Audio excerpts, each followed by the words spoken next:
Oke, baik. Bismillahirrahmanirrahim. Assalamualaikum warahmatullahi wabarakatuh. Alhamdulillah. Teman-teman semua, apa kabar? Teman-teman College Corner dimanapun teman-teman berada. Jumpa lagi pada kesempatan kali ini dengan saya Muhammad Ajan Nurkolis selaku tuan rumah College Corner dalam tayangan yang insya Allah memberikan inspirasi, memberikan sebuah nilai edukasi tentunya dan juga memberikan sudut pandang yang berbeda.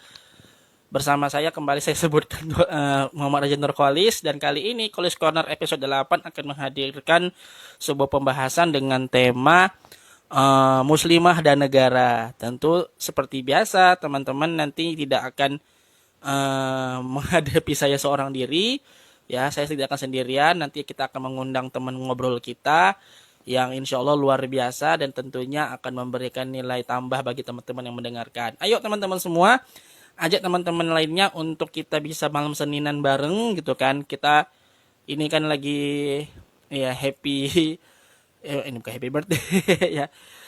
Weekend no liburan ya kan. Sedang liburan baru selesai mengisi rapot, para guru cikgu semua baru selesai memberikan rapot kepada murid-muridnya. Tentu waktu luangnya banyak dibandingkan dengan hari-hari sebelumnya yang begitu riuh dengan pengisian rapat dan segala macam begitu kan, dan hal-hal lainnya. Ayo kita malam ini coba untuk membangkitkan spirit bersama dengan menyaksikan tayangan berikut begitu ya. Nah, teman-teman semua, seperti yang saya tera di flyer, bila mana memang teman-teman memiliki sedikit rezeki, teman-teman ingin berdonasi, bisa melalui rekening yang ada pada flyer atau pada deskripsi yang ada di status bukan status ya, di feed Instagram milik saya begitu. Dan teman-teman bisa berdonasi berapapun itu jumlahnya, tentu itu akan sangat berarti bagi kemajuan College Corner dan juga untuk teman-teman kita yang membutuhkan begitu. Dan bagi teman-teman yang ingin mengusulkan tema atau memberikan saran atau kritik terkait pengadaan College Corner, teman-teman bisa memberikan masukannya, bisa memberikan pendapatnya melalui DM ke saya, atau bisa langsung chat di kolom komentar di setiap episode College Corner begitu. Jadi teman-teman, di sini kita mencoba untuk membuka diri atas segala macam komentar. Tentu teman-teman semua yang hari ini menonton dan dimanapun teman-teman berada adalah orang-orang yang selalu berpikiran positif, sehingga kami mengharapkan memang nasihat-nasihat yang keluar dari ataupun hal-hal yang nantinya teman-teman sampaikan kepada kami itu semua sangat bermakna untuk kemajuan College Corner dan saya pribadi selaku tuan rumah begitu kira-kira. Nah, seperti tadi saya sampaikan, malam hari ini kita akan berbicara tentang muslimah dan negara begitu kan. Jadi kenapa sih muslimah dan negara begitu kan? Karena memang ada semacam stereotip ya teman-teman yang pernah saya dengar, bahwasanya memang ya pemimpin itu atau hal-hal yang berat seperti membahas sebuah negara itu identik sekali dengan laki-laki teman-teman. Padahal di zaman Rasulullah dulu, di zaman Rasulullah Shallallahu Alaihi Wasallam, ada banyak sekali sahabiah ya, tokoh-tokoh muslimah yang itu juga memiliki andil besar dalam penyebaran Islam di seluruh dunia teman-teman. Bahkan kalau teman-teman pernah baca sebuah literatur, pendiri universitas pertama di dunia itu adalah seorang muslimah, seorang perempuan, yaitu bernama Fatimah Al-Fihri teman-teman. Nanti teman-teman boleh cek di Google, teman-teman baca. Di situ ada banyak sekali tentang Fatimah Al-Fihri sebagai seorang founder ataupun pendiri universitas pertama di dunia teman-teman. Jadi sangat sayang teman-teman dengan hal tersebut gitu kan, dalam artian kalau seorang muslimah itu membatasi diri, maka boleh jadi dampaknya itu tidak akan signifikan, dalam artian signifikan terhadap pembangunan bangsa, pembangunan negara begitu teman-teman. Karena seperti pernah saya baca begitu kan, bahwasanya muslimah atau wanita itu adalah tiang negara begitu kan. Ya, kenapa disebut tiang negara? Karena tentu ya kita tidak bisa mengabaikan pendapat dari para wanita begitu kan. Kalau laki-laki itu lebih bekerja dengan mengandalkan akal begitu kan, maka perempuan ini lebih mengedepankan perasaan, dan kadang-kadang memang dalam satu kondisi tertentu perasaan ini lebih diutamakan ketimbang akal begitu. Nah, itu saja muka dimana nanti kepanjangan dari saya. Langsung saja nanti kita akan coba untuk bahas-bahas hal-hal yang spesial bersama teman ngobrol kita teman-teman. Jadi bagi teman-teman yang hadir, silahkan ajak teman-teman yang lain untuk bisa bergabung pada malam hari ini. Nah, kita akan kedatangan dua orang teman ngobrol. Yang pertama adalah seorang perempuan, karena dua-duanya perempuan gitu kan, salah seorang perempuan yang kalau tidak salah saya berdomisili di Bengkulu. Nanti teman-teman bisa kenalan lebih lanjut. Dan satu lagi ini berasal dari Medan begitu kan. Dan dua orang perempuan ini adalah dua tokoh perempuan dari segelintir segelintir dari segelintir perempuan yang berani speak out untuk menyampaikan hal-hal yang positif tentunya teman-teman semua. Dan ini merupakan sebuah fenomena yang cukup menarik teman-teman, di mana kita melihat banyak sekali yang menampilkan laki-laki lebih menghiasi banyak pemberitaan, tapi kita menghadirkan tokoh-tokoh muslimah sehingga muslimah yang hadir dalam kesempatan malam hari lebih termotivasi, dan kita sebagai kaum laki-laki tanpa bermaksud untuk membeda-bedakan, kita lebih harus semangat lagi teman-teman, seperti itu ya. Nah, mari kita langsung saja undang teman ngobrol kita, dan kita nanti akan menyajikan sebuah obrolan yang menarik tentunya. Sebentar, kita akan mengundang tamu kita dulu, teman ngobrol kita.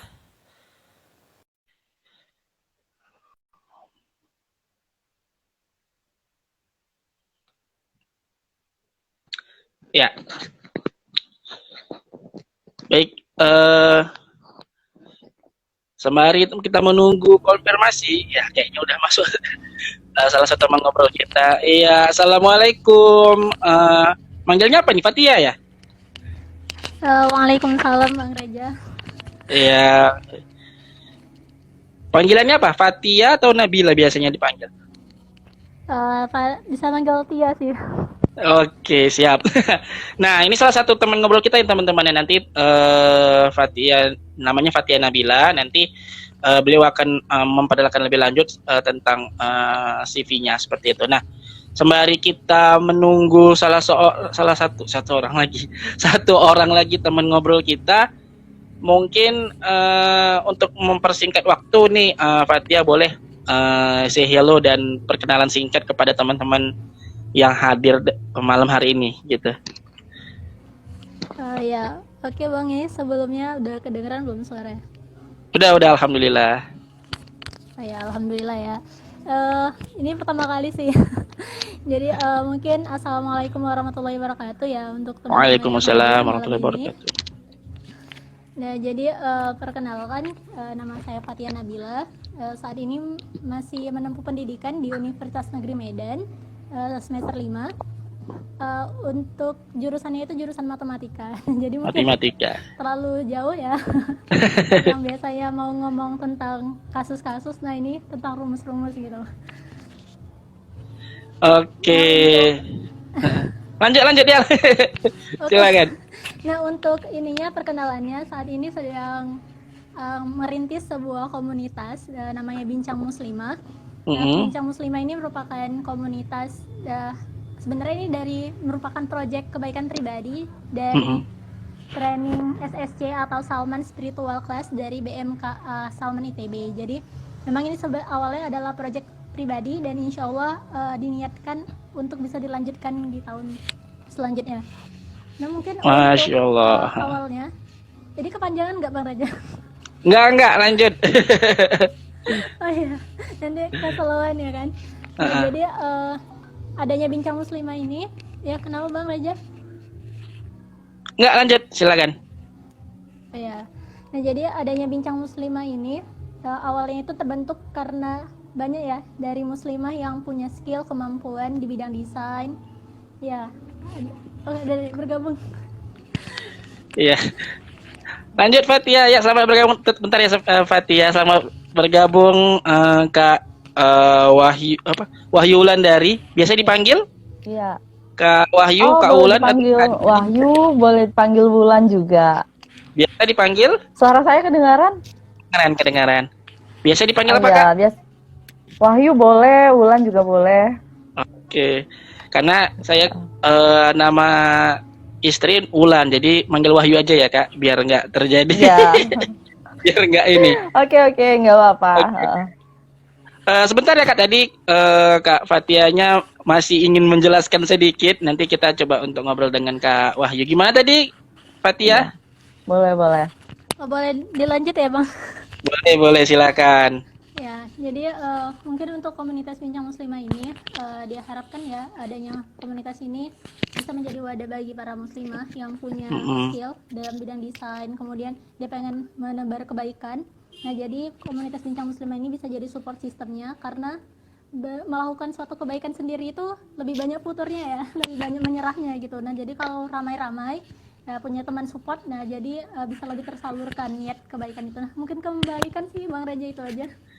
Masya Allah. Jadi mudah-mudahan nanti tercapai impiannya ya. Visinya tadi bagus dari Bincang Muslimah dan teman-teman Muslimah ini harus mensupport dalam artian nanti mungkin bisa DM langsung Kak Fatia ya. Gimana sih cara gabungnya ke komunitas Bincang Muslimah gitu kan. Nanti teman-teman bisa bisa chat langsung karena sejauh saya pengamatan saya pribadi hal-hal yang ditampilkan di apa namanya akun Instagramnya Bincang Muslimah ini bagus-bagus teman-teman gitu kan.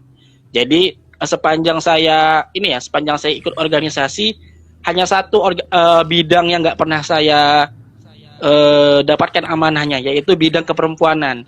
Karena memang saya bukan perempuan jadi nggak bisa masuk gitu kan. Jadi nggak tahu tentang seluk beluk tentang keperempuanan selain dari buku. Jadi teman-teman muslimah sekalian yang hadir pada kesempatan malam hari ini di College Corner, bagus banget ya kalau teman-teman bisa bergabung di komunitas muslimah dan hari ini kita menghadirkan salah satu founder komunitas muslimah yang bagus banget teman-teman gitu ya. Nah, kita kenalan lagi dengan dengan satu orang teman ngobrol kita dengan Kak Wahyu Wulandari. Salam kenal Kak. Ya, salam kenal kembali buat Kak Kolis ya panggilannya. Terus Boleh. sama Kak, sama siapa Fatia? Fatia, Kak Fatia. Ya, Kak Fatia iya boleh sama Nabi. Fatia. Oh boleh Nabila, iya. Salam kenal. Oke, mungkin Kenal kakak. boleh say hello Kak Wahyu dengan teman-teman College Corner dan juga perkenalan singkat. Iya. Bismillahirrahmanirrahim. Assalamualaikum warahmatullahi wabarakatuh. Waalaikumsalam warahmatullahi wabarakatuh. Warahmatullahi wabarakatuh. Selamat malam teman-teman semuanya, khususnya yang sudah bergabung pada malam hari ini.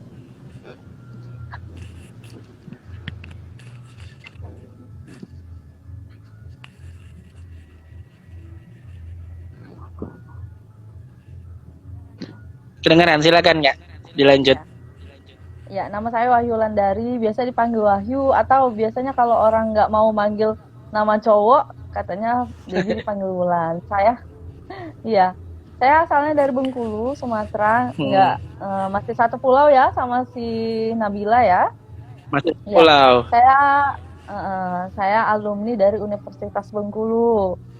Ya, tapi sekarang alhamdulillah sudah selesai. Jurusan saya administrasi publik gitu. Kalau kegiatan saat ini saya sedang belajar di Jawa sekarang, di Jawa Timur.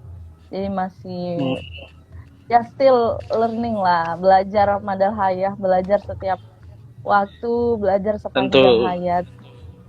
Iya. Ya. Ada lagi mau ditambahkan Kak? Kak Wahyu? Oh ya, kalau dulu saya aktif di Badan Eksekutif Mahasiswa, saya diamanahkan menjadi Menteri Pemberdayaan Perempuan. Jadi saya senang sekali karena pada malam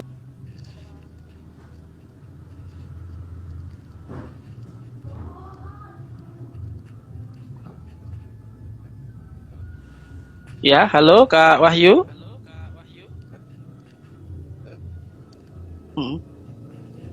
Si Nabila juga yang saat ini masih kuliah juga ya, gitu. Dan saya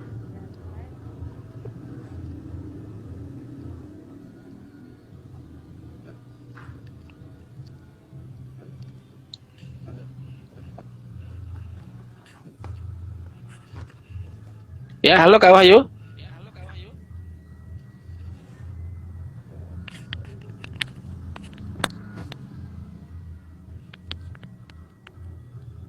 Ya, Fatia kedengaran suara saya? Kedengaran ya? Kak. Sebenarnya dari Kak Wahyu ada gangguan jaringan ya? Iya Bang Reja. Sebentar coba kita undang lagi.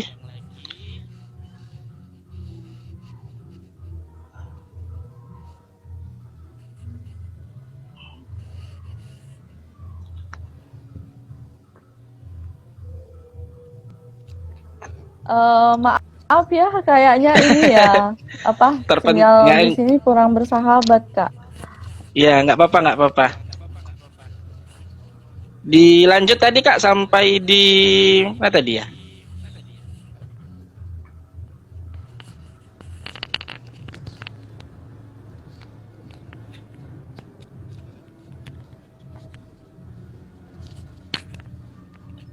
Ya, halo Kak Wahyu.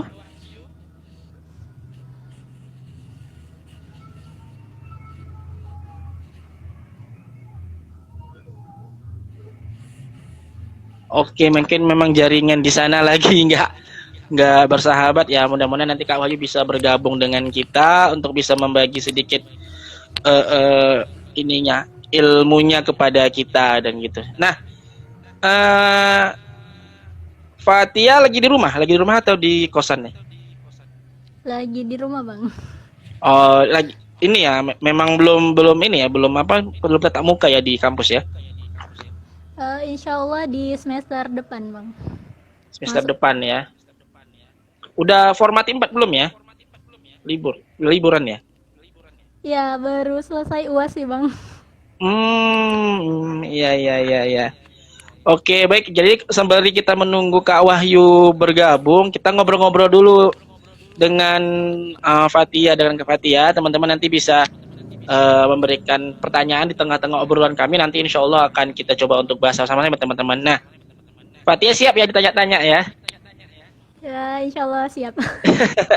Oke, baik. Nah, yang pertama nanti kita coba aku tanya juga dengan Kak Wahyu kalau bergabung. Yang pertama tentu ini ada pemberitaan yang lagi heboh lah, lagi viral. Teman-teman mungkin semua tahu lah ya, baca artikel, baca berita, atau kalau saya kurang tahu ya di televisi apakah ditayangkan atau tidak. Sepertinya ditayangkan ya di beberapa TV nasional, itu ada penayangan kalau tidak salah saya gitu kan. Jadi ada kasus di mana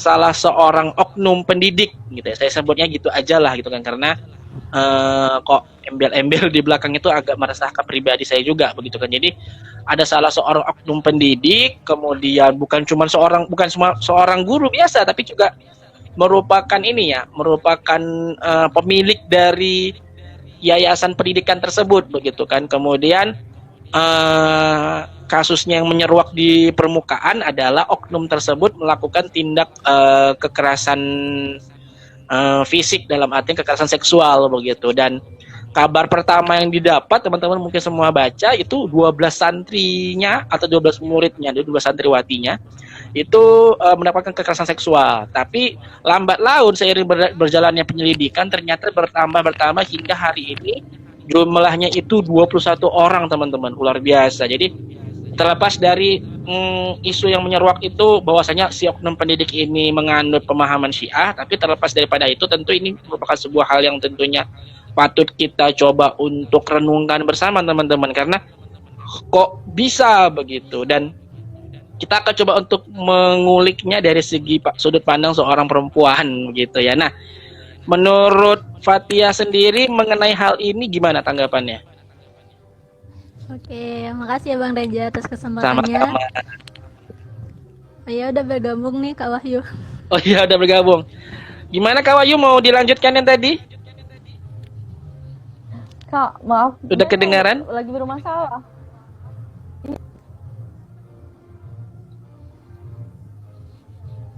Iya, nggak apa-apa. Mau dilanjutkan yang tadi perkenalannya, Kak Wahyu? Tadi batas mana ya Kak kira-kira? Sampai di mana tadi Fatia ya? Sampai di lagi Tadi di batas mana kira-kira ya Kak? di BEM, BEM, aktif di BEM bagi perempuan tadi ya, divisi perempuan tadi ya. Sinyalnya putus-putus. Ya, halo, kedengaran? Wahyu.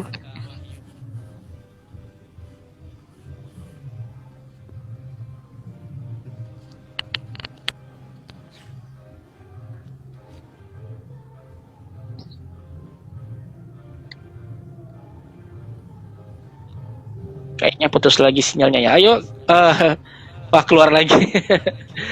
Coba kita nanti undang lagi ya. Nanti kita langsung lanjut di pertanyaannya aja. Nah, mungkin lanjut tadi ke Fatia. Pertanyaannya masih sama. Ya, makasih ya Bang Rejab. Mungkin Ya. terkait yang tadi masalah kekerasan seksual, sebenarnya ini udah masuk sih Bang, masuk ke TV nasional ya bahkan gitu. Artikel-artikel juga udah banyak yang membahas ini gitu. Halo Kak Wahyu, kedengaran? Kedengaran. Maaf ya Kak, sinyal di sini kurang bersahabat. Barusan saya tethering sama temen juga sama sinyalnya. Kayaknya lagi bermasalah banyak. Sorry banget ya Allah. Ya nggak apa-apa, karena memang kan cuaca juga di Bengkulu sama ya, masih hujan juga ya. Curah hujan cukup tinggi. Tapi Kak, saya sekarang lagi di Jawa Kak, lagi di Jawa Oh iya, Timur. iya. Oh iya. Benar. Tadi lagi stay di sini. Lagi studi di Iya. sana ya. Iya. Tadi boleh dilanjut sedikit Kak, perkenalannya tadi masih sampai di BEM ya, BEM, amanah di BEM. Oh iya. Jadi saya waktu di kampus itu diamanahkan menjadi Menteri Pemberdayaan Perempuan. Jadi memang bergelutlah pada dunia keperempuanan dan sedikit banyaknya banyak sharing juga tentang perempuan gitu kepada teman-teman. Walaupun saya memahami bahwa saya punya keterbatasan dan saya harus lebih banyak belajar tentang itu. Dan selain itu saya juga masih suka nulis saat ini. Mungkin barangkali sama dengan Kak Reza ya, dan emang harus banyak lebih belajar nih, saling sharing kita gitu. Alhamdulillah. Nanti mudah-mudahan nanti bisa collab tulisan bareng dengan satu buku Amin. dengan Kak Wahyu, dengan Fatia juga. Amin. Iya. Fatia udah collab nih dengan proses project buku Nubar bareng. Mungkin nanti lebih dimasukkan aja lagi. Nah, jadi tadi udah ada mau ditambahkan lagi Kak Wahyu? Cukup kayak gitu. Cukup. Doain teman-teman biar saya bisa lanjut studi lagi ya di sini. Studi S2 atau gimana? Iya, S2. S2. Allah, siap. Kita doain ya teman-temannya, semoga Kak Wahyu bisa studi S2 di sana dan beasiswa teman-teman. Bukan beasiswa ini ya, bukan beasiswa orang tua, tapi memang beasiswa yang dibiayai oleh LPDP atau lembaga penyedia beasiswa lainnya, teman-teman. Nah, baik. Amin. Langsung ke ngobrol-ngobrol ya Kak Wahyu, Kak Fatia tadi sempat dengan Kak Fatia sempat udah dilontarkan pertanyaan pembuka nih. Jadi mengenai sebuah berita yang lagi viral nih Kak Wahyu dan Fatia, yaitu mungkin untuk Fatia ngulang lagi nggak apa-apa ya. Jadi berita yang hadir ini kan saya menyebutkan seorang oknum pendidik yang bukan cuma seorang oknum pendidik tapi juga pemilik dari yayasan pendidikan tersebut begitu kan, dan ternyata begitu kan setelah ada yang mengungkapkan ternyata si oknum pendidik ini melakukan tindak kekerasan seksual kepada santriwatinya atau pada muridnya begitu kan. Di awal penyidikan itu kita mungkin sama-sama tahu ya 12 orang begitu, tapi lambat laun seiring dengan berjalannya waktu ternyata korbannya makin bertambah, jumlahnya 21 orang. Kita nggak tahu nih semakin hari mungkin akan ada banyak lagi korban-korban yang mengaku dan bertambah begitu kan. Nah, melihat kondisi ini begitu kan, tentu ini kan yang dirugikan sebenarnya kan adalah perempuan gitu. Terlepas dari ada berita-berita bahwa si oknum pendidik ini penganut Syiah dan segala macam, tapi kita coba untuk fokus kepada sudut pandang seorang perempuan menyikapi hal seperti ini begitu. Nah, mungkin ke Kak Fatia dulu, tadi udah nanya duluan begitu kan. Dan mungkin silakan Kak Fatia untuk memberikan respon terkait hal ini begitu. Baik, terima kasih ya Bang Reza. Izin ya Kak Wahyu duluan. Iya, silakan. Iya. Nah, jadi kalau dari sudut pandang perempuan, dan ini terjadinya juga di suatu institusi pendidikan agama ya. Nah, jadi mungkin lebih awalnya ke muslimahnya sendiri. Sebagai kita tahu ya bahwa muslimah adalah rahim peradaban, di mana suatu peradaban dikatakan baik jika tercetaklah seorang ibu-ibu ya, atau muslimah-muslimah yang baik pula. Nah, melihat dari kasus ini yang tadi korbannya itu adalah perempuan, adalah muslimah ya, dan pelakunya di sini yang sangat sebenarnya kekerasan seksual atau kasus seperti ini tuh sangat disayangkan, apalagi sang pelaku merupakan tenaga pendidik, di mana kita tahu bahwa tenaga pendidik itu merupakan seseorang yang paling utama ya di sekolah gitu, seorang sosok teladan bagi para peserta didik, dan juga pendidik itu merupakan seseorang yang paling dekat, seharusnya lebih dekat di sekolah baik dengan murid atau peserta didik. Nah, mensikapi dari kasus ini, di mana mungkin boleh ya kita ceritain dulu Bang Reja, soalnya nanti tiba-tiba pula ya langsung kasih argumennya. Nah, jadi sempat baca juga tadi di artikel. Nah, jadi sebenarnya sebenarnya pesantren, sebenarnya lebih tepatnya pondok tahfiz ya, karena ada beberapa peraturan yang belum mengatakan bahwa itu pesantren. Nah, jadi emang pondok tahfiz ini dia dikenal oleh masyarakat sebagai tempat pembelajaran menghafal Al-Quran gratis. Nah, dari kata gratis ini pasti bagi masyarakat, orang tua yang pengen anaknya itu bisa belajar agama, khususnya menghafal Al-Quran, ini merupakan suatu wadah dan merupakan suatu apa ya, bonus gitulah bonus ya bagi orang tua mungkin yang kurang mampu gitu. Jadi mereka itu memang memasukkan anaknya ke pondok tahfiz ini. Nah, yang satu lagi mungkin nanti banyak pertanyaan gitu, kenapa baru tahu kasusnya, kenapa orang tua baru tahu gitu, sedangkan anaknya sudah ada yang hamil atau bahkan melahirkan. Nah, ternyata di pondok tahfiz ini sendiri, dilihat dari beberapa artikel ya, bahwa pondok tahfiz ini untuk santriwatinya itu pulangnya itu 1 tahun sekali gitu. Dan untuk handphone biasanya di pondok pesantren memang dilarang ya, karena mungkin agar bisa lebih menjaga santriwatinya sendiri. Nah, jadi melihat dari adanya faktor-faktor tadi yang tetap dinamakan pondok gitu kan. Nah, jadi menanggapi kekerasan seksual tadi ini, pertama yang tadi ya sangat miris dengan yang namanya pelakunya. Kemudian di sini juga dilihat juga gitu gimana tadi orang tua ya, karena mungkin banyak juga yang menyalahkan gitu. Ini orang tua kok nggak tahu gitu, orang tua kok bisa nggak tahu tentang anaknya gitu, tahu-tahu udah kayak gitu aja udah terjadi. Nah, jadi mungkin karena kasus ini yang pertama tentang perempuan, satu lagi ini juga menjadi momok gitu juga bagi orang tua yang sedang menitipkan anaknya pesantren gitu. Jadi mereka merasa takut bahwa kejadian ini akan terulang lagi bahkan di tempat mereka gitu. Nah, dilansir juga dari Komnas Perempuan ya, jadi dari banyaknya kekerasan seksual di tingkat pendidikan, ternyata pesantren itu atau institusi agama itu merupakan nomor urutan kedua dari tingginya kekerasan seksual di institusi. Nah, jadi mungkin pandangannya sih dari sini dilihat bahwa kita juga sebagai masyarakat, sebagai orang yang berkecimpung di media sosial, sebagai masyarakat yang juga pasti memiliki tanggung jawab ya kepada lingkungan kita sekitar. Di sini kita harus lihat bahwa pesantren atau apapun itu ya yang sudah banyak kasus-kasus ini jangan dipandang sebelah mata gitu. Jangan ini kan pesantren gitu, nggak mungkin melakukan hal-hal yang seperti itu. Nah, jadi kita tetap harus waspada tapi tetap tetap bisa lihat logikanya juga, lihat logika dan rasional gitu. Jangan asal juga mengatakan bahwa pesantren itu kurang bagus gitu. Nah, kalau dari perempuannya sendiri apalagi anaknya ya sangat prihatin ya, apalagi korbannya itu adalah anak-anak di bawah umur gitu, dimana mereka itu pasti trauma yang tinggi, mungkin juga trauma ini tidak bisa hilang seumur hidup mereka gitu kan, dimana mereka pasti punya ketakutan sendiri gitu. Nah, jadi pandangannya ini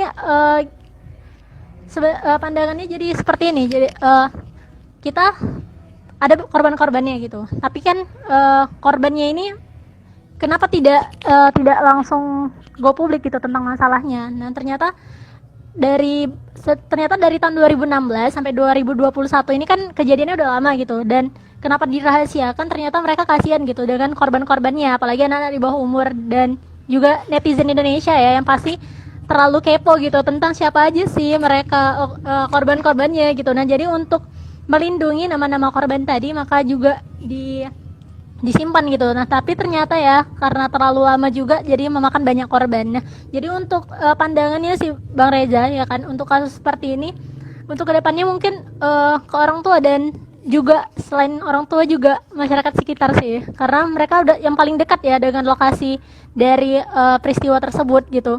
Nah kalau misalnya kita sebagai masyarakat sekitar gitu biasanya ya bang, karena saya juga dari pesantren gitu. Nah kalau misalnya biasanya di suatu wilayah kalau udah ada yang namanya pondok pesantren, biasanya masyarakat sekitar itu lebih ini ya, lebih melihat pondok itu, melihat bahwa di sana itu mereka yang sedang belajar agama biasanya lebih memperhatikan seperti itu. Nah, jadi mungkin disayangkannya juga dari masyarakat sekitarnya ya, kalau misalnya melihat ada kecurigaan gitu, harusnya bisa lebih sedikit lebih peka, karena kan memang digambarkan bahwa sang pelaku ini tidak bersosialisasi ya dengan masyarakat sekitar seperti itu. Nah, mungkin kepanjangannya Bang Reja boleh ditambahin sama Kak Wahyu. Iya, Masya Allah. Ini sebuah analisis yang baik ya teman-teman ya. Jadi melihat dari sudut pandang bukan hanya sebagai seorang, bukan hanya dari sudut pandang apa namanya korban, tapi juga pelaku dan juga masyarakat. Dan memang tadi coba sebuah hal yang menarik ya. Jadi memang bukan Indonesia, ya masyarakat Indonesia pada umumnya ini senang dengan hal-hal yang berbau gratis gitu ya. Jadi kalau udah katanya gratis ya kan, ini kan kemarin apa kalau ya beberapa aplikasi belanja online juga menawarkan gratis di tanggal-tanggal tertentu begitu kan, dan biasanya para ibu-ibu itu udah luar biasa begitu mengintip barang-barang branded di tanggal-tanggal yang disediakan gratis tadi itu gitu ya. Tapi terlepas dari itu tidak, memang penting bahwasanya apa ya, tadi saya coba untuk mengutip gitu ya, bahwasanya memang kepekaan terhadap situasi memang patut kita coba untuk tingkatkan begitu kan, terlepas dari memang saya membaca apa ya, bahwasanya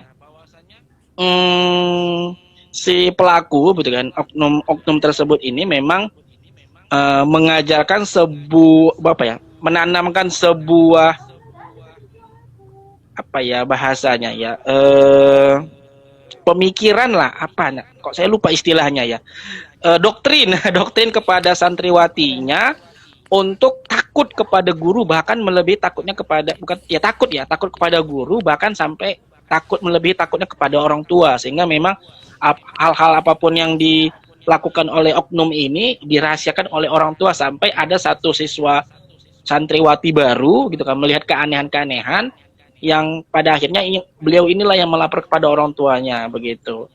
Nah, begitu kurang lebih. Nah, ini luar biasa. Dia ada pendapat nih, gratis itu disukai manusia seluruh dunia. Iya, memang salam salut, memang gratis, hidup gratis gitu ya. Oke, baik. Nah, untuk dari Kak Wahyu sendiri ada tambahan? Iya, terima kasih Kak Reza ya.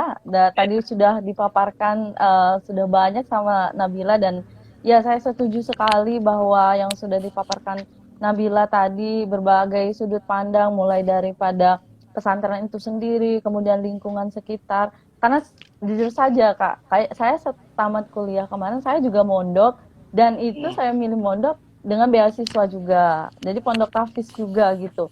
Jadi tapi nggak nyinggung ya kan, ya, gratisnya iya, tadi kita nggak menyinggung, jangan iya, nanti jangan iya, jangan nggak apa-apa. ya, Iya, teman-teman fobia dengan gratis ya, jangan iya. udah lah. Tidak, tidak. Maksud saya kemajuan pendidikan di Indonesia ini kemudian membuat orang-orang itu berlomba-lomba kayak gitu, pengen anaknya maju seperti itu. Kemudian tadi dengan adanya iming-iming tadi gratis, kenapa tidak? Apalagi tadi kan sekolah yang berbasis agama, kemudian pengen anaknya itu bisa maju, bisa hafal Al-Quran apalagi ya gitu.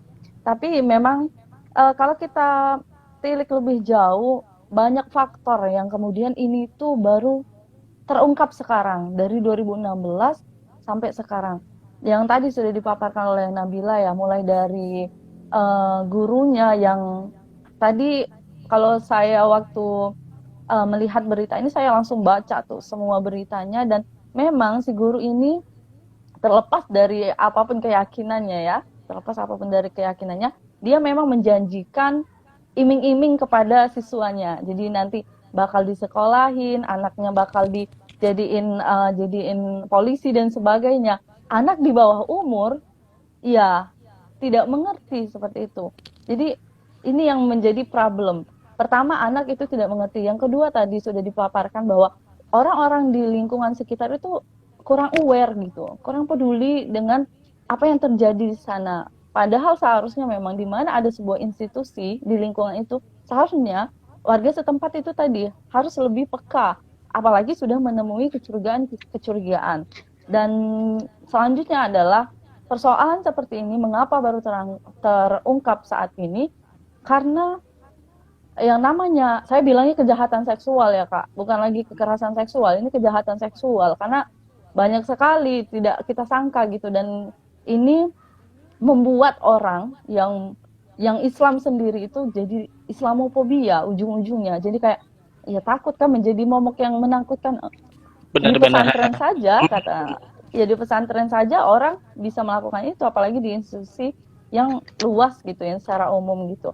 Nah, jadi memang kenapa baru terungkap sekarang? Biasanya yang saya berdasarkan pengalaman saya juga waktu di kampus, hal-hal seperti ini masih menjadi aib seperti itu. Jadi orang takut kayak gitu, malu untuk speak up. Padahal kalau nggak speak up, kapan lagi hal-hal seperti ini bisa teratasi di negara kita? Ini yang menjadi perhatian yang harus kita berikan seperti itu. Dan yang lebih penting adalah gini, anak yang saat itu masih di bawah umur, belum mengerti apa-apa, yang menjadi peran penting adalah orang tua. Balik lagi kepada perempuan, ibu, dan bapak.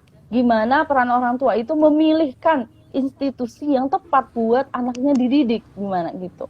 Jadi waktu saya pun ketika memilih misalnya masuk pesantren ini, harus cari tahu ini pesantrennya backgroundnya apa, pimpinannya siapa, background pimpinannya siapa, dan sebagainya. Jadi kita harus tahu gitu. Jadi peran orang tua, ibu dan ayah ini harus kita tahu gitu. Jangan sampai karena ada istilahnya gratis gitu, sehingga orang tidak memikirkan sebetulnya apa sih sebenarnya institusi ini dan dikelola oleh siapa gitu. Jadi ini adalah hal yang sangat disayangkan, karena membuat orang-orang akan semakin takut memasukkan anaknya pada institusi-institusi yang tadi ya, karena ini berbau agama, saya bilang institusi agama, maka orang akan semakin takut. Orang sekarang kita dihadapkan dengan persoalan Islamofobia, dan ini membuat orang semakin Islamofobia saja gitu. Dan ini tadi balik lagi tadi ya, peran orang tua memilih institusi pendidikan yang tepat untuk anaknya gitu. Mungkin itu tambahan dari saya. Iya, benar, alhamdulillah. Jadi dapat tambahan informasi baru teman-teman, dan saya sepakat dengan apa yang disampaikan oleh Kak Wahyu dan Kak Fatia begitu kan. Jadi mungkin ini ya, kalau kita memandang dari sudut pandang korban barangkali gitu kan. Satu, memang tadi seperti saya sampaikan ada doktrin dari oknum tersebut untuk memang lebih takut atau lebih memiliki rasa takut kepada guru ketimbang orang tua, sehingga memang tidak ingin cerita. Yang kedua, memang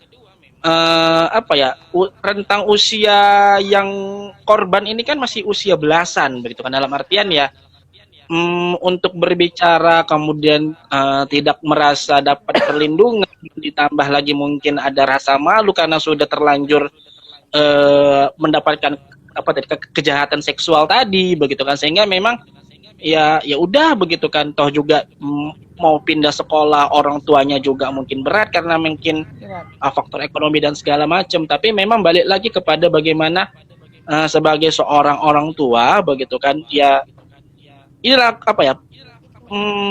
parenting yang bagus gitu kan, dalam artian ya biasa kalau kan orang tua gitu kan, ketika memang mungkin setahun sekali tadi disampaikan oleh Fatia pulang ke rumah gitu kan nggak mungkin orang tua tuh nggak nanya kan di pesantren ngapain gitu kan, di pondok tapi pendidikan apa gitu kan, cerita dong gitu kan.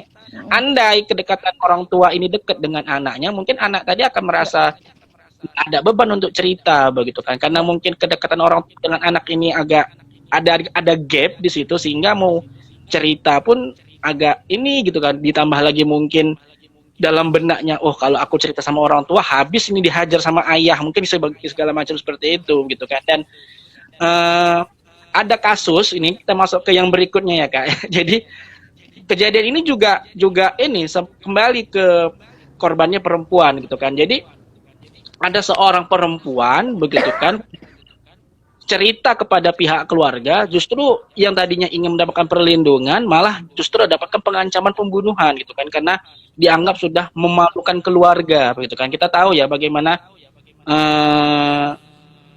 saya lupa nama korbannya, tapi terlepas dari tindakannya untuk mengakhiri hidupnya dengan bunuh diri, kita coba untuk mendoakan, karena sebagai seorang muslim tentunya kita punya kewajiban untuk mendoakan gitu kan. Mudah-mudahan Allah menerima segala macam amal ibadahnya dan diampuni dosa-dosanya begitu kan. Tapi terlepas dari tindakan beliau untuk mengakhiri hidupnya dengan cara bunuh diri, bahwasanya ada kekesalan pribadi dari dia, kenapa ketika aku mendapatkan kejahatan seksual tadi gitu kan, kok pihak keluarga yang harusnya menjadi tempat berlindung kok jadi malah memberikan ancaman begitu kan.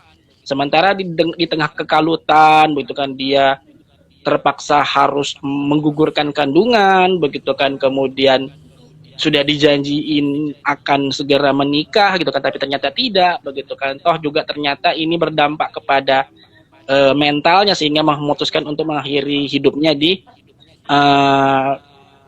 pusara ya, di kuburan ayahnya begitu kan. Ini mungkin Kak Fatia dan Kak Wahyu tahu ya kasusnya ya. Iya. Mengenai kasus ini, nah ini kita masuk ke kasus kedua. Lagi-lagi yang dirugikan ini kalau menurut saya pribadi adalah perempuan gitu kan. Iya. Terlepas dari laki-lakinya yang katanya polisi dan segala macam gitu ya. Dan ya tadi seperti saya sampaikan, sebenarnya saya kesel dengan statement pamannya gitu kan. Pamannya yang justru mengancam membunuh si korban karena dianggap memalukan keluarga begitu kan. Padahal ini udah ngaku loh begitu kan. Ya kenapa nggak memberikan sebuah ya kata-kata yang menyejukkan gitu kan? Kenapa harus mengancam segala macam? Saya menyayangkan ini seperti itu. Nah, kita mulai dari Kak Wahyu dulu. Gimana Kak pendapatnya terkait hal tersebut?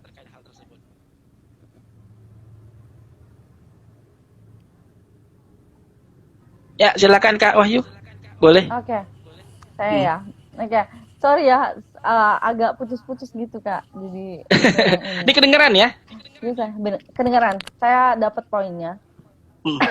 Jadi melihat fenomena sekarang itu, teman-teman semua mungkin yang hadir di sini, termasuk Areza dan Nabila, kita nggak bisa pungkiri bahwa kita memang berada dalam zaman yang benar-benar, saya bilangnya sudah semakin menjadi-jadi dan benar-benar semakin menggila. Dan memang perhatian seperti ini harus kita mulai dari diri sendiri.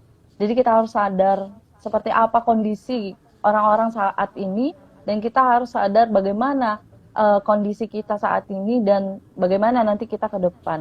Melihat fenomena yang kayak gini, tadi Kak Reza sudah mengatakan bahwa di mana-mana biasanya itu yang menjadi korban itu rata-rata kebanyakan itu ada perempuan. Bahkan kalau kita tarik dari zaman sebelum peradaban Islam ini muncul, dari dulu itu pasti perempuan, di mana perempuan itu selalu dianggap aib dan perempuan itu dianggap tidak berguna apapun gitu. Jadi hanya dijadikan sebagai objek saja. Jadi tidak heran sekarang itu semakin menjadi peradaban ini semakin menjadi gila, dan kita tidak menutup kemungkinan bahwa kita sudah di penghujung zaman, akhir zaman, dan memang fenomena seperti inilah yang akan kita hadapi. Dan bukan persoalan apa fenomenanya, tapi persoalan bagaimana kita yang hidup di zaman sekarang itu bisa mengambil langkah yang tepat. Dan yang terjadi oleh almarhumah ya, kita berdoa bersama semoga beliau bisa diampuni oleh Allah dan diterima sisi Allah. Yang terjadi dengan beliau ini adalah sesuatu yang sebetulnya saya bilang ya, mungkin banyak terjadi di sekitar kita, tetapi hanya satu atau dua yang muncul atau viral di media kayak gitu. Dan persoalan seperti ini sebetulnya akar permasalahannya, kalau saya mau bilang, adalah apa? Permasalahannya adalah hubungan yang belum halal.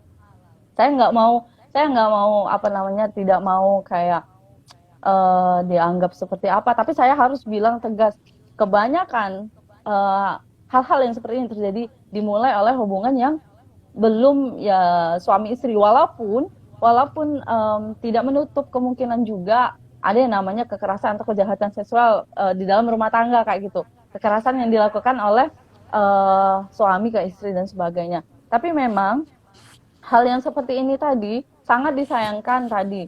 Orang-orang di sekitar kita itu belum mengerti sekali, menganggap bahwa hal seperti ini pasti yang disalahkannya itu perempuan. Walaupun kita tidak bisa menutup mata dan telinga, saya bilangnya barangkali semuanya salah. Keluarganya pun salah, sehingga beliau memilih untuk mengakhiri hidupnya. Saya tahu banget gimana perasaan seseorang yang ayahnya baru saja meninggal, psikisnya pasti kena, dan kemudian dapat masalah seperti itu, dia nggak punya tempat untuk ngadu dan gimana sih jalan keluarnya, dia nggak punya sesuatu yang menjadi jalan keluar kayak gitu, sehingga dia berpikir bahwa inilah jalan yang terbaik adalah saya mengakhiri hidup saya seperti itu. Dan sangat disayangkan sekali ini oknum juga ya, padahal oknum abdi negara saya bilang ya. Seharusnya dia paham sekali bagaimana seharusnya beretika, berakhlak dan sebagainya. Tapi ya itu tadi. Dan memang kenapa hal ini terjadi, karena gini, dia sudah melakukan berapa kali aborsi ya. Dan itu tadi yang saya bilang bahwa karena hubungan yang belum halal dan belum segera nikah, akhirnya ya yang terjadi seperti ini. Dan di pihak laki-laki pun tidak peduli dan selalu ingin mengaborsi seperti itu. Jadi memang hal seperti ini memang kalau kita lihat adalah kita tarik akar permasalahannya adalah daripada hubungan yang belum seharusnya terjadi kayak gitu. Ini banyak loh terjadi di sekitar kita. Saya pun sudah banyak bertemu orang-orang yang seperti ini kayak gitu. Jadi memang hal-hal yang seperti ini yang harus kalau kita tarik dalam peran muslimah ataupun kesadaran kita sebagai seorang perempuan, kita tuh sebetulnya perempuan, empu itu yang dimuliakan. Jadi kita mulia seharusnya, dan tidak seharusnya kita yang tadi, maksudnya bermudah-mudahan kayak gitu, bergampang-gampangan kayak gitu dengan seseorang yang dia itu belum mengikat sesuatu yang seharusnya diikat kepada kita seperti itu. Dan yang disayangkan juga adalah dari pihak yang berwajib juga mengatakan bahwa ini bukan bukan dipaksa kayak gitu. Jadi suka sama suka. Saya kadang lucu karena mengapa beliau ini dari pihak kepolisian juga ya. Jadi dari pihak yang berwajib juga. Dan ketika ada kasus seperti ini, kita memandangnya bahwa laporan yang dibuat ataupun di media itu dikatakan bahwa mereka itu bukan karena paksaan, balik lagi di konsen kan, seksual konsen, bukan karena paksaan, karena suka sama suka. Dan inilah kita agak susah, gimana ya persoalan gini sedangkan si korban ini sudah tidak ada lagi. Jadi walaupun istilahnya saya lucu ya, saya suka istilahnya tadi lucu ketika ada pihak yang ini bilang ini ya namanya juga suka sama suka kayak gitu kan, dan tidak ada yang namanya pemerkosaan, dan si laki-laki hanya kena pasal aborsi ya, pemaksaan aborsi dan sebagainya gitu. Itu barangkali yang bisa saya paparkan tadi, akar dari permasalahan. Kita harus tahu akarnya dulu, karena kalau kita tidak tarik dari akarnya, permasalahan kayak gini akan muncul terus terus kayak gitu. Iya, jadi tadi sebenarnya Kak Wahyu udah kepingin bilang kalimat ini, cuman karena saya mengikuti kalimat Kak Wahyu jadi hubungan yang belum halal ya. Saya nggak ingin banyak definisi kalimatnya, mungkin teman-teman tahu ya mengarah ke hubungan yang semacam apa gitu kan. Jadi saya sebagai laki-laki gitu kan, ya teman-teman juga mungkin teman-teman ada yang menyaksikan laki-laki, bahwa kita sepakat ya ada sebuah opini yang sering saya baca begitu kan, bahwasanya seorang perempuan itu mau setinggi apapun studinya begitu kan, itu gampang sekali terluluh dengan ya kalimat-kalimat laki-laki yang luar biasa lah dengan segala macam gombalan-gombalan ala Dilan 1990 begitu kan. Kemudian ya ini yang harus coba untuk diminimalisir dari seorang laki-laki gitu ya.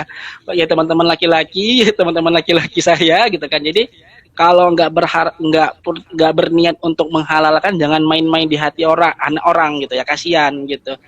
Jadi jadi jangan cuman kasih pesona-pesona yang nggak jelas arahnya kemana, pada akhirnya memakan korban, kan bukan hanya korban hati tapi juga korban jiwa gitu ya. Nah, Kak Wahyu kedengaran? Sinyalnya kayaknya masih putus ya. Dan oke, sekarang kita lanjut ke Fatia, gimana pendapatnya mengenai hal ini? Makasih ya Bang Reja. Nah sebenarnya udah banyak sih terjawab ya dari Kak Wahyu tadi gitu. Nah kalau dari saya sendiri gitu kan, nangkapnya lebih ke sini sih, di usia yang memasuki 20-an gitu. Nah biasanya memang faktor usia juga ya banyak. Tadi memang dikatakan bahwa wanita itu tempat perasaan gitu, lebih banyak perasaannya daripada logikanya. Nah jadi kalau dilihat pun dari mungkin saya karena masih mahasiswa juga masih baru ya, baru 2 tahun kedua, jadi mungkin perasaannya itu kok pengen sih jumpa siapa sih jodohku gitu mungkin ya, jadi sampai kayak yang tadi kasus yang tadi gitu baru aja datang senyumannya. Nah jadi ibadah, jadi nggak apa-apa lah. oh iya ya oke Bang.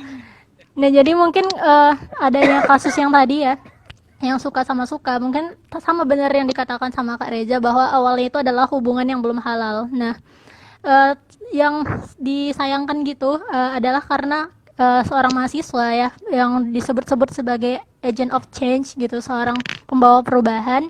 Sangat disayangkan sekali bahwa dari kasus ini selain tentang kekerasan, kemudian terakhirnya juga pada ini ya suatu yang seperti bunuh diri gitu, yang disayangkan adalah agent of change-nya seorang mahasiswanya tadi, di mana seharusnya pada usia segini kita dituntut untuk bisa produktif gitu kan, untuk bisa melihat menjadi solusi bagi sekitar gitu.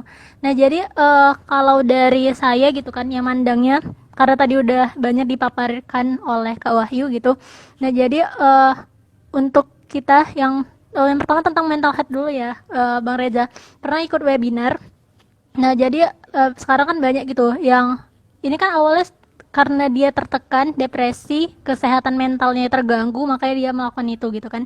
Nah jadi saya pernah ikutin webinar gitu, dikatakan bahwa kalau kita punya teman gitu, teman yang sedang depresi, yang sedang kita tahu dari raut wajahnya gitu. Dari webinar itu saya dapat bahwa kalau kita hanya bertanya gimana sih kabarmu, nah itu udah suatu yang berarti gitu bagi dia, hanya menanya kabar gitu. Dan mungkin bagi kita yang tidak punya masalah, sebenarnya banyak masalah gitu tapi nggak nampak ya kan, nah itu merupakan suatu yang itu klise sekali gitu, cuma nanya kabar aja. Nah tapi bagi mereka yang terganggu dalam mentalnya, itu merupakan suatu kayak support, oh ternyata ada orang yang peduli sama aku gitu, jadi aku nggak sendirian. Nah gitu.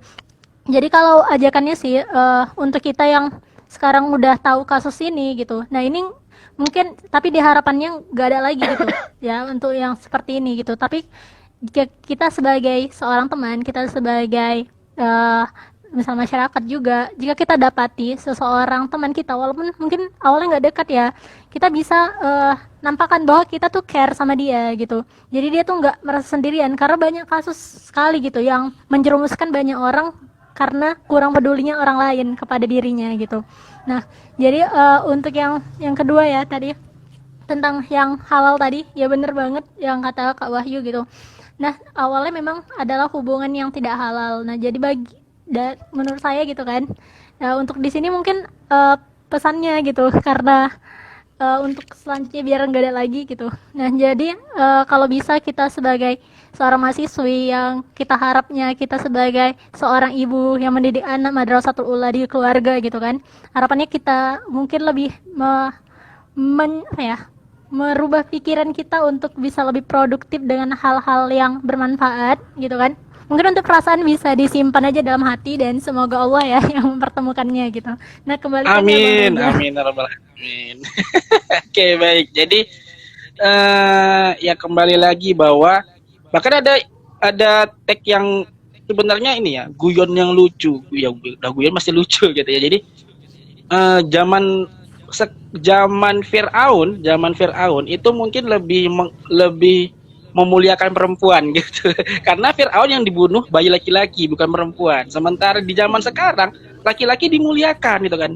Laki-laki ya dianggap baik lah gitu kan, di keluarga juga sebagai penerus segala macam generasi, tapi perempuan justru lebih diskriminasi betul. Tapi skeptis macam apa pendapat macam ini juga nggak sebenarnya mutlak benar ya teman-teman. Jadi ya apapun ya dalam apa ya beberapa penyampaian kita mungkin sering baca Sirah Nabawiyah itu bagaimana Rasulullah itu tetap bagaimana tetap aware terhadap kaum perempuan meskipun memang dalam barisan perang itu nggak pernah ditempatkan di depan, tapi ketika dibutuhkan kita pernah mungkin mendengar cerita ada seorang sahabiah yang juga jago kok memanah gitu kan, dan itu nggak iniin sama Rasulullah gitu kan. Dan apa ya bahwasanya memang saya tadi tertarik dengan kalimat suka sama suka gitu kan. Jadi kalau suka sama suka itu meskipun berujung pada sebuah tindakan kriminal tapi itu tidak dianggap salah begitu kan. Nah, ini yang menjadi apa ya? Menjadi sebuah hal yang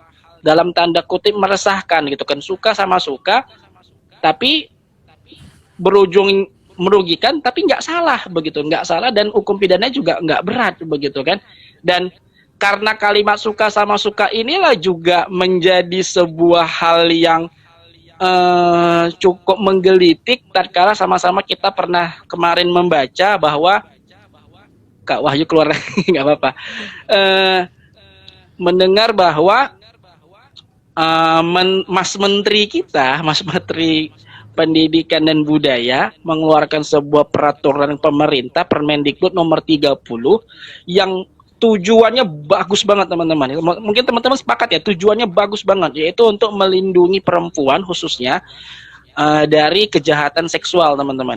Jadi kita sepakat ya, kita mengapresiasi apa yang diniatkan oleh Pak Menteri, Mas Menteri begitu ya, karena kan sering dipanggil Mas karena masih muda begitu ya. Jadi niatnya bagus, tujuannya bagus ya kan, untuk melindungi perempuan khususnya begitu. Saya ulangi lagi gitu kan, dari kejahatan seksual. Tapi ya kembali gitu kan. Jadi ada kalimat yang mengganggu begitu kan, di saya lupa pasal berapa, pasal 5 ya, pasal 5 di poin, bahkan dari poin A sampai Pasal akhir 5, itu. kalau tidak salah. Iya, kalau tidak salah saya, nanti teman-teman bisa baca draftnya, itu ada di Google ada begitu kan. Meskipun saya rasa itu belum direvisi ya, sekarang udah direvisi. Jadi di poin dari A sampai akhir itu tetap ada kalimat yang meresahkan begitu kan. Salah satunya itu tadi atas dasar kalau tanpa persetujuan korban. Nah, ini. Jadi kan kalau korbannya setuju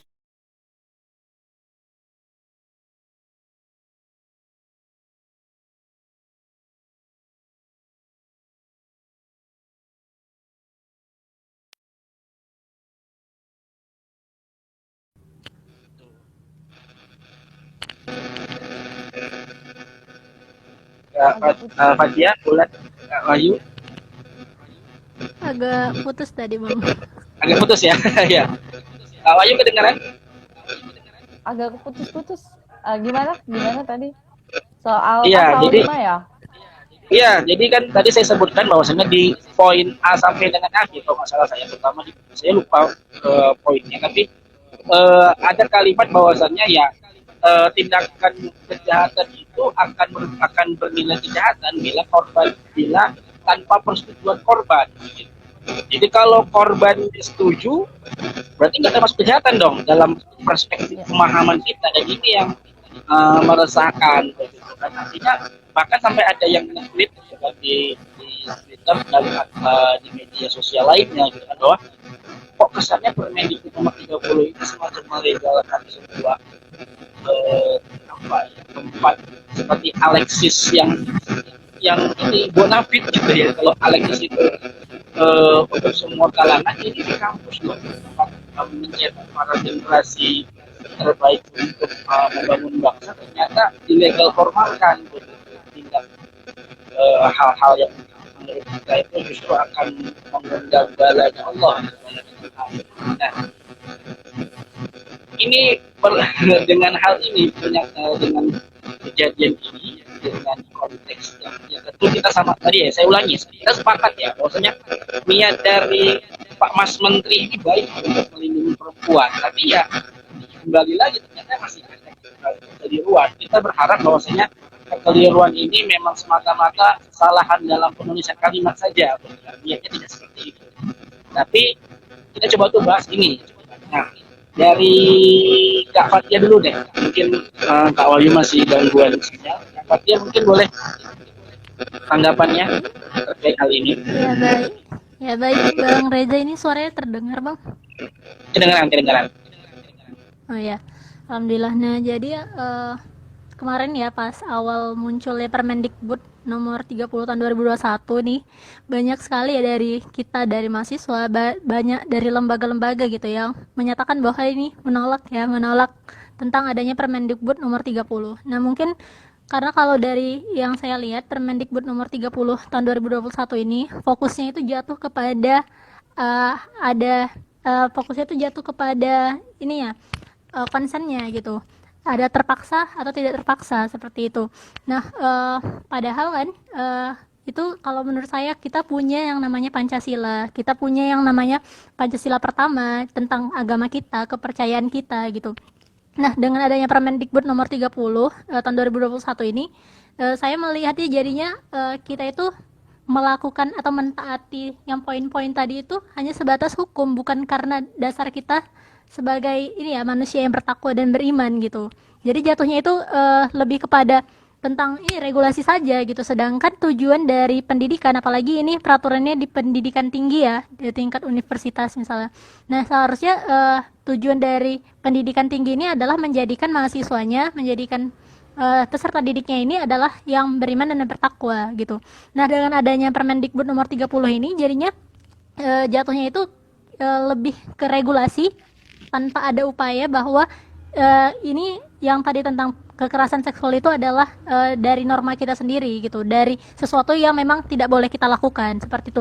Nah kalau dari saya sendiri, karena benar yang dikatakan Bang Reza tadi, dengan adanya Permendikbud nomor 30 ini jadinya yang terpaksa tidak terpaksa gitu ya. Kalau misalnya ya karena lakukannya adalah dengan tidak terpaksa atau suka sama suka, jadi maknanya ini adalah melegalkan sesuatu yang karena menganggap sudah sama-sama dewasa, sama-sama suka, ya kan. Jadi melegalkan apa yang sebenarnya haram gitu kan, yang tidak sesuai dengan norma agama kita menjadi halal gitu. Itu di luar dari pernikahan sah gitu. Jadi jatuhnya juga kalau seperti ini jadi ke yang tadi ya Bang, yang kita ceritain ke peristiwa yang kedua tadi gitu.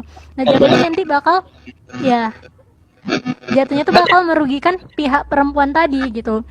Nah jadi makanya tadi Permendikbud nomor 30 ini masih banyak dikecam gitu ya, dari tweet di Twitter, mau di IG, mau dimanapun, karena memang dari awalnya itu adalah fokusnya itu tadi terpaksa dan tidak terpaksa gitu. Nah jadi kalau dari saya pribadi sama sih menolak, mungkin nanti bisa lebih direvisi dari fokus yang terpaksa tidak terpaksa itu gitu. Memang benar kata Bang Reza, kalau kita lihat memang ini ya untuk menjaga wanita, tapi menjaganya itu coba digarisi bahasa antara konsen tadi, konsen dari seseorang terpaksa atau tidak terpaksanya. Nah satu lagi, kalau misalnya memang Permendikbud nomor 30 ini masih tetap dilanjutkan gitu kan, jatuhnya adalah menurunkan atau menghilangkan tujuan dari pendidikan, yaitu beriman dan bertakwa, karena kita takut aturan, lebih takut aturan daripada yang namanya takut agama. Itu kembalikan Bang Reza. Ya itu jadi memang menariknya di situ, dan teman-teman mungkin sepakat ya bahwasanya setiap pembentukan undang-undang baru atau undang-undang dasarnya tetap di atas atasnya itu dengan tetap menyebut nama kata Tuhan. Jadi memang kenapa memang hal tersebut harus dicantumkan, karena memang kita negara berketuhanan teman-teman, dan Saya meyakini secara pribadi ya bahwasanya apapun agamanya tentu tidak diajarkan penganutnya itu untuk melakukan sebuah tindakan seksual di manapun berada secara bebas. Dalam artinya tidak dalam konteks pernikahan. Jadi memang hal ini sangat disayangkan. Saya tetap bersyukur kepada Pak Menteri dan kolega yang menyusun permen itu bahwa memang itu kesalahan itu belakang sehingga memang ketika memang kita menyerukan adanya revisi itu didengar oleh Pak Menteri kemudian didengar oleh staf ahlinya sehingga memang menjadi revisi. Nah itu yang saya harapkan. Saya harapkan seperti demikian karena ini sangat sangat meresahkan, sangat meresahkan. Nah kalau dari sudut pandang Kak Wahyu sendiri bagaimana? Ya, Kak Wahyu kedengaran? Ya, dari sudut pandang Kak Wahyu sendiri bagaimana Kak? Hal ini. Ya. Oke, kedengaran suara saya Kak? Kedengaran? Kedengaran Ya. Kak Wahyu. Ya, jadi Kedengaran ya. kalau pertama saya ingin menyampaikan bahwa saya sangat setuju dan sepakat kalau ada undang-undang yang memang berusaha untuk mencegah daripada namanya kejahatan, kekerasan seksual terhadap perempuan. Saya sepakat itu karena kita tidak bisa memungkiri bahwa banyak sekali korban-korban yang berjatuhan di sekitar kita. Tidak menutup kemungkinan adalah orang-orang terdekat kita ya. Jadi saya sangat sepakat bahwa harus ada yang namanya regulasi yang mengatur itu. Tetapi memang dalam pembuatan regulasi yang saat ini sedang masih dalam tahap pembahasan juga, mestinya jangan sampai ini menimbulkan tadi tafsir-tafsir yang membuat orang itu berpikirnya bahwa ini akan menimbulkan masalah baru yang bahkan ini sebetulnya masalah yang akan lebih besar lagi.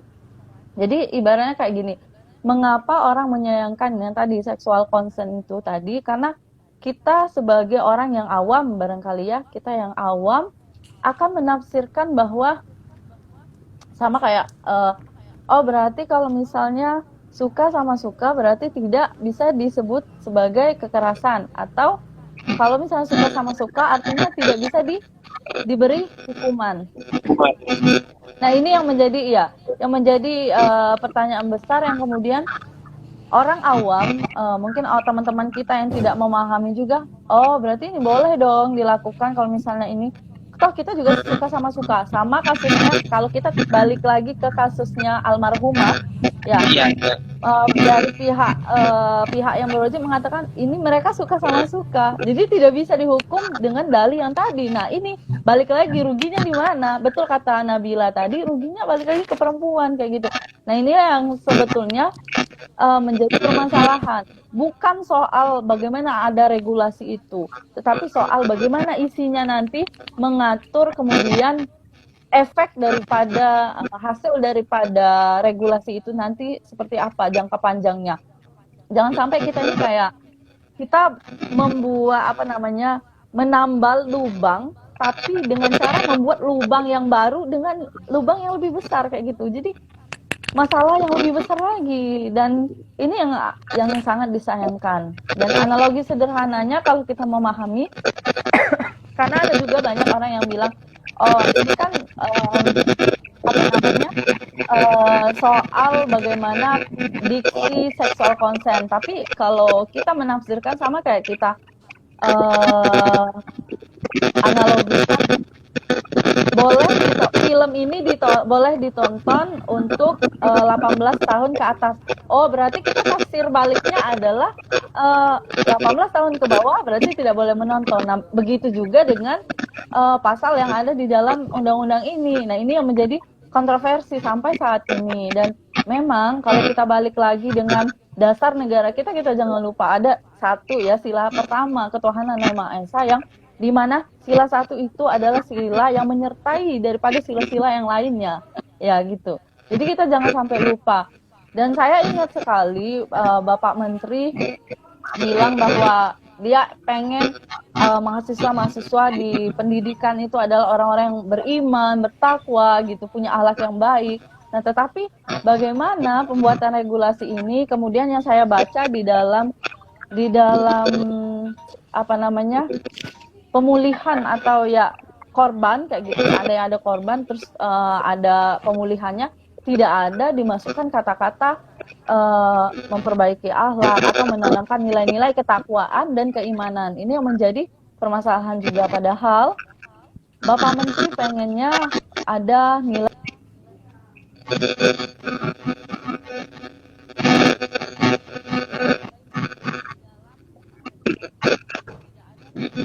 ketakwaan, keimanan, ketuhanan kayak gitu yang ada di dalam undang-undang itu. Dan yang menjadi permasalahan besar juga kita adalah gini Kak, negara kita itu dalam undang-undang, kalau kita tarik dalam KUHP perzinahan ya, KUHP perzinahan belum ada pasal yang mengatur dengan jelas daripada yang dimaksud dengan perzinahan.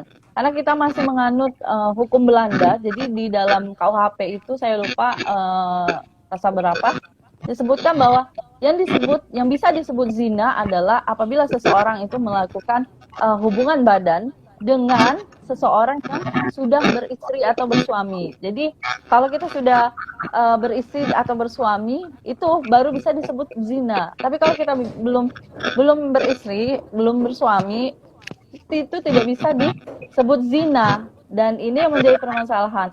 Dan yang berlaku hukuman selama ini di negara kita hanyalah hukuman sosial, kayak itu hukuman agama, hukuman adat barangkali. Nah untuk KUHP-nya itu belum. Nah ini yang harus jadi perhatian besar juga gitu. Jadi memang banyak yang harus kita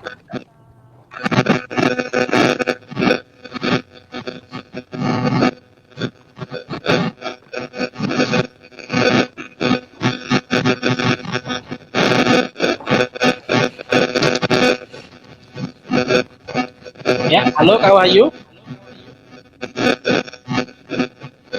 Masih kedengaran?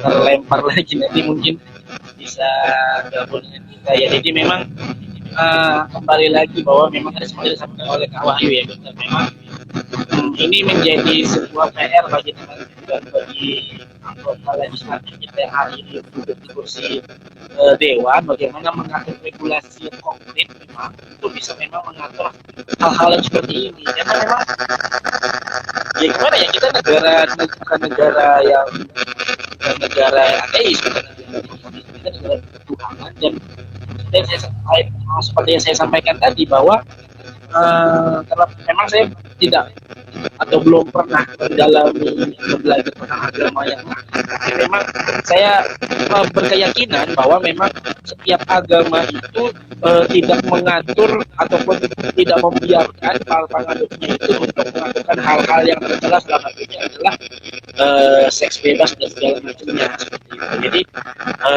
tentu kita balik lagi sama-sama berharap bahwa pasal-pasal undang-undang yang dikeluarkan ini memang pro manusia dalam konteks ini. Kita berharap itu menguntungkan bagi semua pihak, khususnya dalam muslimah atau perempuan. Nah, ini kita menunggu Kak Wahyu lagi. Mudah-mudahan bisa kembali bergabung bersama kita dalam kesempatan malam hari ini. Nah, oke, udah bisa ya. Maaf banget ya Kak, sinyal di sini bener-bener lagi down, ya. Buruk.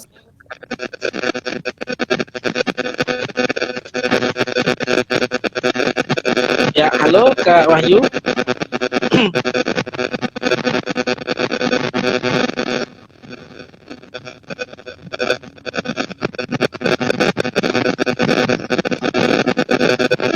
Halo Kak Wahyu, udah kedengaran?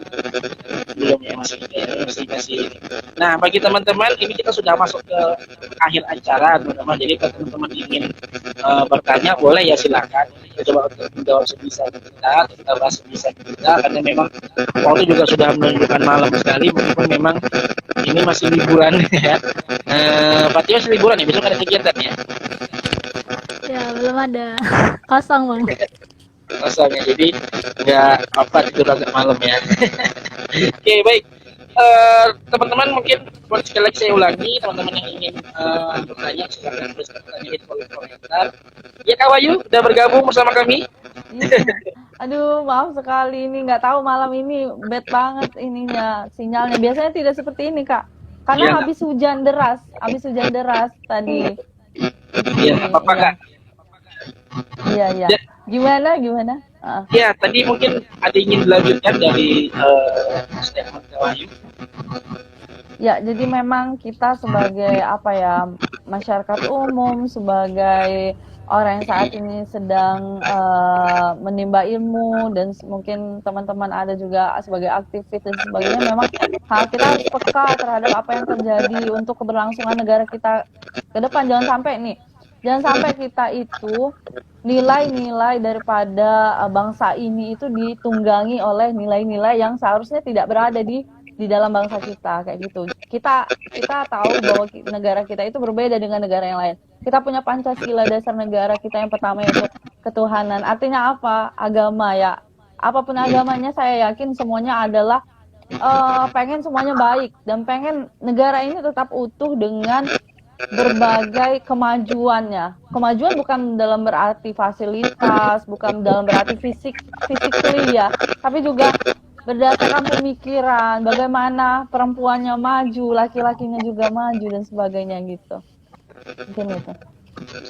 Ya benar sih. Jadi saya teringat tadi sampaikan oleh Kak Wahyu, teringat pesan dari Pak Habibie ya. Jadi dalam sebuah mungkin ini teman-teman yang pada nonton film ini juga beliau sering ngomong ini bahwa buat apa Indonesia merdeka kalau nggak punya integritas gitu kan. Jadi integritas ini sebenarnya bukan hal yang main-main gitu kan. Integritas itu ya termasuklah tadi salah satunya adalah moral. Bagaimana negara kita ini bahkan negara luar itu pernah menyebut Indonesia ini bangsa yang gila gitu kan. Tatkala memang Bung Karno itu menyanggupi perayaan Asian Games gitu kan, mendirikan orang Bung Karno dengan waktu yang relatif singkat. Itu sebenarnya bangsa kita ini punya potensi, hanya memang kita mungkin apakah harus mesti dijajah lagi biar bersatu gitu kan, nggak mesti gitu ya. Jadi ya memang ini tugas kita bersama teman-teman ya, bukan hanya kita membebankan semuanya kepada pemangku kekuasaan hari ini gitu, tapi kita sebagai oknum-oknum yang hari ini memiliki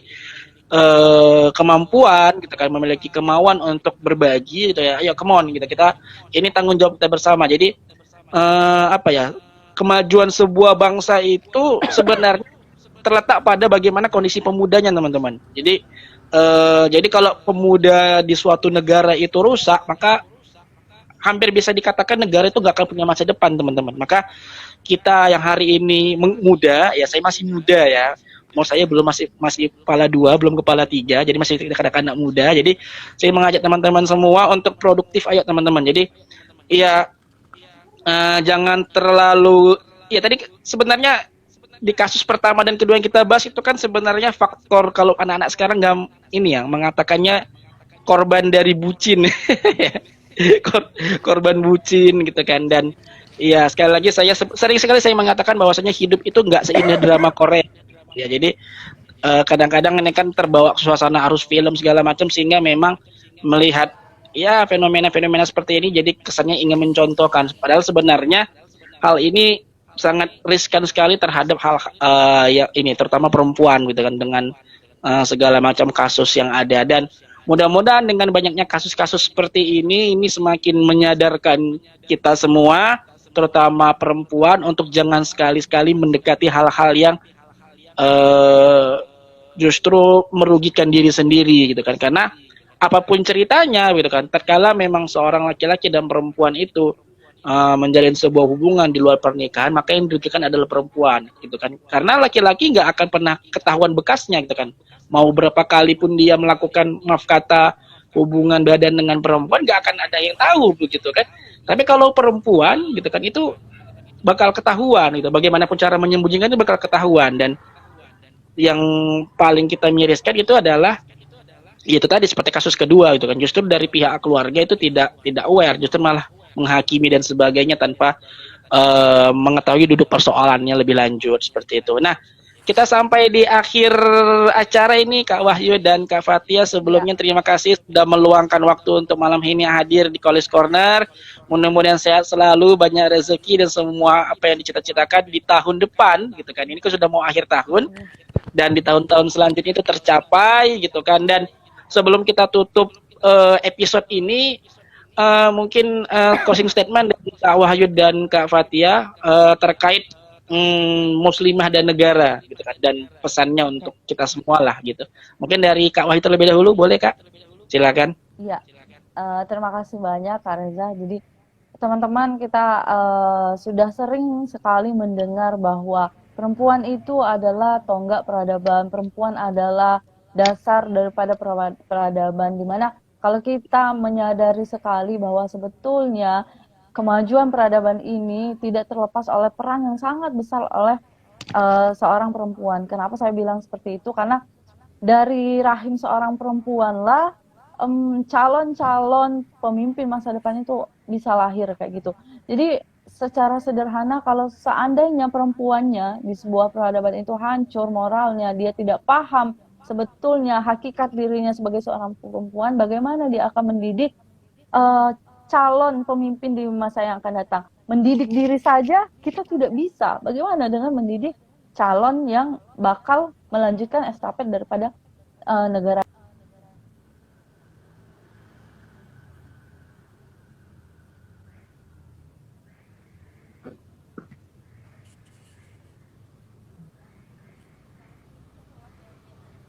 Saja, tapi kalau mendidik satu perempuan, kita mendidik satu generasi. Artinya apa?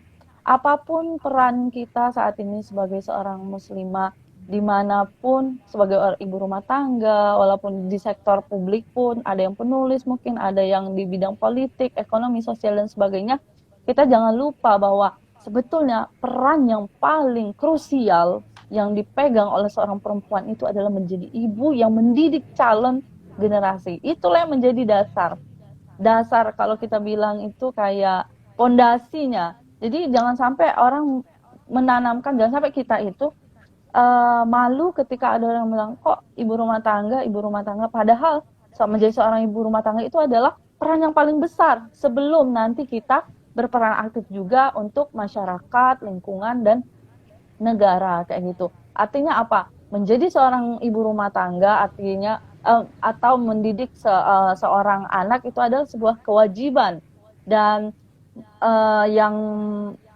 berperan untuk lingkungan, negara, itu juga kalau kita bisa ambil peran itu, maka kita ambil juga. Dan kita jangan lupa bahwa dahulu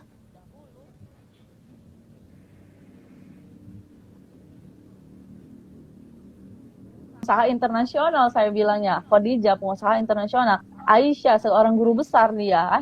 Kemudian banyak sekali ya contoh-contoh yang bisa kita ambil bahwa mereka berperan sebagai orang yang ya tadi agen perubahan di masyarakat luas, bahkan dalam kancah internasional. Tapi mereka tidak melupakan dasar daripada perannya yang paling penting adalah menjadi seorang ibu peradaban yang gitu. Jadi madrasah pertama kayak gitu. Saya sangat berharap bahwa alangkah bahagianya dan indahnya kalau perempuan-perempuan di Indonesia ini paham akan arti dirinya sendiri, akan perannya di masa yang akan datang, dan apa yang harus dilakukan. Artinya apa? Yang seperti dibilang Nabila tadi, bahwa dimanapun posisi kita saat ini, ayo produktif, lakukan hal-hal yang bermanfaat. Kalau seseorang itu selalu disibukkan dengan kebaikan-kebaikan, maka dia tidak akan punya waktu untuk melakukan keburukan-keburukan. Jadi apa artinya? Kita sebagai seorang pembelajar, sebagai yang menimba ilmu, apapun pekerjaan kita, apapun peran kita, mari lakukan itu dengan baik gitu. Jadi saya berharapnya Indonesia bakal menjadi negara yang madani lah, masyarakat madani. Dan masyarakat madani itu dimulai dari apa? Dari diri kita sendiri dulu. Kita yang belum menikah ya, kalau Kak Reza sudah menikah, kita ya Nabila, kita yang belum menikah, kita persiapannya sekarang. Bukan belajar menjadi seorang ibu yang baik, menjadi seorang yang hebat di masa depan itu bukan nanti, tapi sekarang. Mulai dari sekarang persiapan diri. Kita cari ilmu sebaik-baiknya, dan kita harus sadar bahwa persoalan bangsa itu tidak terlepas daripada ini perannya perempuan.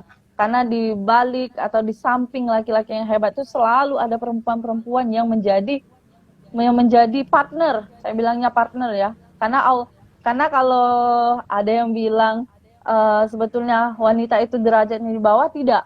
Bahkan di Al-Quran pun sudah disebutkan bahwa perempuan dan laki-laki sama derajatnya. Yang membedakan adalah ketakwaan, kebaikan-kebaikan yang dia lakukan gitu. Jadi kita semuanya sama. Apapun peran kita sebetulnya sama, dan hanya pembagian peran saja kayak gitu.